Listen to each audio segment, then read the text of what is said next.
Dahil nag-trending po yung ating pagpapalit ng board dun sa Sony speaker, sa dami ng basher at nainis dahil pinaltan daw namin ng board, ayan, nagtiwala pa nga si kuya sa amin. Uunahan ko na kayo na ang board po nito ay sira na, naihian na daw po ng daga at nabasa kaya wala na talagang remedyo.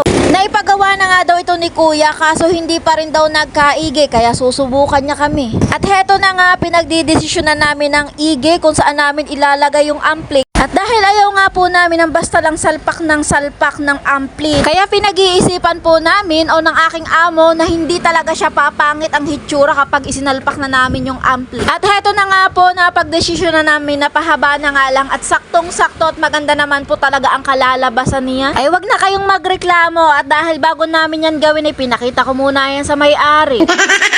Dahil ako yung taga Batangas pero kayo yung maligalig, ano na?